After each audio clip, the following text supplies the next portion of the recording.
Hi hello வணக்கம். இனி நம்ம பார்க்க போகிற வீடியோவில் சென்னையில் சிறுமியை கடித்து குதறிய ராட்வீலர் நாய்களை பற்றி தான் நம்ம இந்த வீடியோவில் பார்க்க போகிறோம். நீங்கள் ஃபஸ்ட் டைம் நம்ம சேனல் வீடியோஸ் நீங்கள் பார்க்குறீங்கன்னா வீடியோஸை ஃபுல்லாகவே பாருங்கள். உங்களுக்கு பிடிச்சிருக்குன்னா சப்ஸ்கிரைப் பண்ணுங்கள், பக்கத்தில் இருக்க பெல் பட்டனும் ப்ரெஸ் பண்ணுங்கள். அப்போ தான் நம்ம போடிய வீடியோஸ் எல்லாம் உங்களுக்கு நோட்டிஃபிகேஷன் ஆட்டு வந்தடையும். வாங்க இனி நம்ம வீடியோக்குள்ளே போகலாம். சென்னையில் 1000 விளக்கு மாதிரி பள்ளி சாலையில் உள்ள பூங்காவில் 5 வயதுடைய சிறுமியை 2 ராட்வீலர் நாய்கள் சேர்ந்து கடித்து குதறியது. பலத்த காயங்களுடன் சிறுமி மருத்துவமனையில் சிகிச்சை பெற்று வருகிறார். 2 ராட்வீலர் நாய்களுடைய உரிமையாளர்கள் புகழேந்தி, அவரது மனைவி தனலட்சுமி, மகன் வெங்கடேசன் ஆகிய 3 பேர் கைது செய்யப்பட்டனர். 3 பேர் மீது 2 பிரிவுகளில் வழக்கு பதிவு செய்யப்பட்டுள்ளது. பின்னர் 3 பேரும் ஜாமீனில் விடுவிக்கப்பட்டனர்.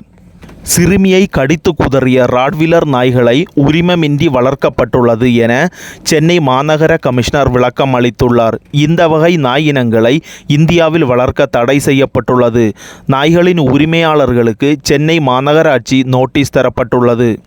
சிறுமியின் உயிருக்கு எந்த ஒரு ஆபத்தும் இல்லை. இப்பொழுது தனியார் மருத்துவமனையில் சிகிச்சை பெற்று வருகிறார். சென்னையில் இப்பொழுது யார் யார் எல்லாம் தடை செய்யப்பட்ட நாய் இனங்களை வளர்க்கிறார்கள் என்று கணக்கெடுக்க சென்னை மாநகர கமிஷனர் உத்தரவிட்டுள்ளார். தடை செய்யப்பட்ட நாய் இனங்களை வளர்த்தால் எந்த மாதிரியான விபரீதங்கள் ஏற்படும் சொல்லிட்டு நம்ம இந்த வீடியோவில் பார்த்தோம். இது மாதிரியான விலங்குகள் சம்பந்தமான செய்திகளை தெரிஞ்சு கொள்ளணும்னா பெட்ஸ் வேர்ல்ட் தமிழ் சேனலுக்கு சப்ஸ்கிரைப் பண்ணுங்கள். அப்படியே உங்கள் நண்பர்களுக்கும் இந்த வீடியோ ஷேர் பண்ணுங்கள். மீண்டும் இன்னொரு வீடியோவில் சந்திப்போம். நன்றி, வணக்கம், ஜெய்ஹிந்த்.